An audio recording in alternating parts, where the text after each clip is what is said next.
आज ही Doubtnut app download करें। Doubtnut पर होगा अब आपके सभी मैथ्स, केमिस्ट्री, फिजिक्स और बायोलॉजी डाउट्स का सफाया। बस अपने क्वेश्चन की फोटो खींचो, उसे क्रॉप करो और तुरंत वीडियो सोल्यूशन पाओ। Download now. हेलो स्टूडेंट्स, तो यहाँ एक क्वेश्चन गिवन है। क्वेश्चन कह रहा है कि which one of the following graph is correct at constant pressure. मतलब चार ऑप्शन दिए गए हैं, इन चारों ग्राफ को देखकर बताना है कि किनके ग्राफ में आपका प्रेशर कांस्टेंट आ रहा है। तो हम लोग इसको ऑप्शन वाइज चेक करना स्टार्ट करते हैं, ठीक है।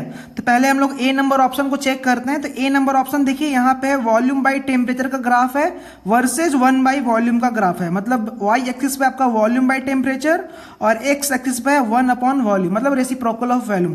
तो ध्यान से देखिए इस ग्राफ को। तो ये ग्राफ क्या बता रहा है कि आपका क्या है, 1 बाई वॉल्यूम जो है, 1 बाई वॉल्यूम पे ये ग्राफ डिपेंड ही नहीं कर रहा।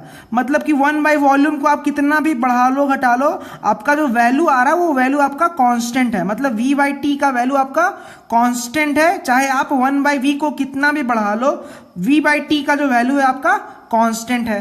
तो अब हम लोग इससे क्या कह सकते हैं, इस वाले पॉइंट से क्या कह सकते हैं, ग्राफ नंबर जो ए है इससे हम लोग क्या कहेंगे कि जो v बाई टी है हमारा कांस्टेंट आ रहा है। अब होगा क्या कि v बाई टी कांस्टेंट है, तो मैं इसको क्या कह सकता हूं, तो मैं इसको सिंपली कह सकता हूं कि v जो है वो डायरेक्टली प्रोपोर्शनल है आपका टेम्परेचर के।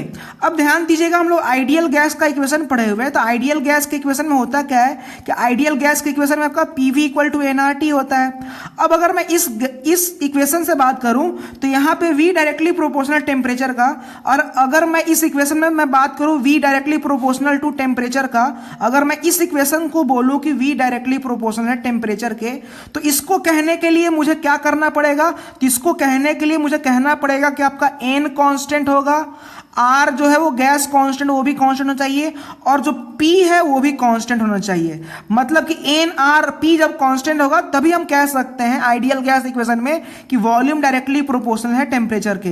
तब ध्यान दीजिए, वॉल्यूम डायरेक्टली प्रोपोर्शनल टेम्परेचर के, तो कांस्टेंट क्या क्या आपका हो रहा है, मोल, गैस कांस्टेंट और प्रेशर। तो सेम केस आपका ग्राफ नंबर ए में भी वही है कि V डायरेक्टली प्रोपोर्शनल है टेम्परेचर के। तो हम इससे कंक्लूजन दे सकते हैं कि इस केस में आपका प्रेशर भी कांस्टेंट होगा। तो हमें further b c d option को चेक करने का मौका ही नहीं चाहिए, क्योंकि हमें ये ए नंबर का ऑप्शन से ये चीज सेटिस्फाइड है कि ए नंबर का जो ग्राफ है, ऑप्शन ए का ग्राफ है, इसमें आपका प्रेशर कांस्टेंट आने वाला है। Thank you.